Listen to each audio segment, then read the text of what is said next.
अगर बात की जाए तो मानसून सत्र का जो पहला दिन है कैसा रहा, हमारे साथ विधानसभा के उपनेता और वरिष्ठ नेता बीबी बत्रा हैं, एक और आफ्ताब अहमद है, उनसे जानते हैं किस तरीके से देखते हैं आज इस पूरे दिन को। मुद्दे क्या आप उस ढंग से उठा पाए जिसको लेकर के आपकी तैयारी थी?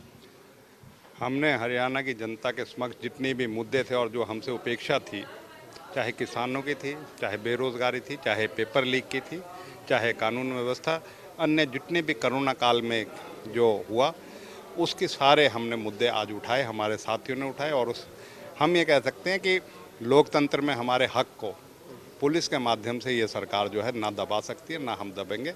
हम पूरा संघर्ष हरियाणा की जनता के लिए करेंगे और हरियाणा की जनता के बीच में आज के मौजूदा सत्ता पक्ष के जा तो सकते नहीं खुद तो, लेकिन पुलिस को आगे करके हमारे को से भी ये उम्मीद रखते हैं कि हम उनकी जनता की आवाज़ नहीं उठाएंगे। ऐसा बिल्कुल नहीं होने। रोका गया आपको भी बाहर? बिल्कुल बिल्कुल रोका गया, आपके सामने रोका गया, प्रेस के सामने रोका गया। और मैं कहूँगा प्रजातंत्र में इससे निंदनीय बात नहीं होगी। अगर वो गेट भी होता विधानसभा के, जब भी बात थी कि वहाँ पहचान होती, वो गेट भी नहीं था वहाँ से इस बात से दर्शाता है कि ये सरकार अपनी विफलताओं से किस तरीके से डरी पड़ी है। आप मॉब लिंचिंग को लेकर के प्राइवेट मेंबर बिल लाए थे, लेकिन वो उस पर संज्ञान नहीं लिया गया। उस पर LR की रिपोर्ट मांग के कि ये कानून जो है पर्याप्त है, मैं नहीं मानता कि ये संतोषजनक जवाब था, इसलिए हमने उसमें खड़े होकर अपना एतराज़ भी दर्ज कराया। और अगर हमें जनता ने चुना है अपने विधेयक बनाने के लिए, वो हमारा अधिकार है। अगर इस तरीके से उसका अधिकारों का हनन करेगी तो हम इसे बर्दाश्त नहीं करेंगे। और इसी बात को हमने कहा कि ये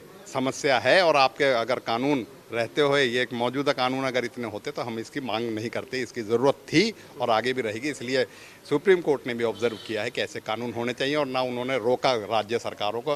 राजस्थान, बंगाल और मणिपुर ने इसको पारित भी किया अपनी विधानसभा में। जी, बीबी बत्रा साहब भी हमारे साथ है। सर, आपको रूलिंग जो है वो पूरे तरीके से पता होती है, आपको लगता है कि तमाम जो चीज़ें रही कोविड के आंकड़ों को लेकर के, ऑक्सीजन की कमी सिरे से नकार दी गई कि कोई कमी नहीं रही? नहीं, सरकार ने माना, मुख्यमंत्री ने माना कि ऑक्सीजन की कमी रही, बोला आंकड़े नहीं आए। इसकी वजह से किसी की मौत नहीं है, क्यों मौत क्यों नहीं है? ऑक्सीजन की कमी का मौत तो ही माना, बोला हमारे पास CMO से आंकड़े नहीं आए हैं। आंकड़े CMO को तुमने रोका हुआ है कि आंकड़े इस बात में मत भेजो, इसलिए आंकड़े नहीं आए।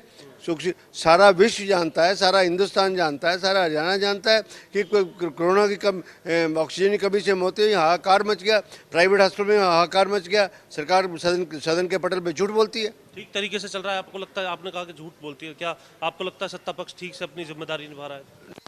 सत्ता पक्ष तो अपने हाउस के अंदर टाइम पास कर रहा है जी। तो आपने सुना बीबी बत्रा को भी, तो और सीधे तौर पर आज जो खास तौर से जो मुद्दे रहे उसमें अगर हम बात करें, चाहे वो किसानों का मुद्दा रहा हो, चाहे अगर हम दूसरी तरफ बात करें कांग्रेस के जो तमाम विधायक हैं लगातार इस बात को कह रहे हैं कि उनकी तरफ से इन मुद्दों को उठाया गया है और आगे भी सदन में इसी प्रकार से उनकी तरफ से मुद्दे उठाए जाएंगे।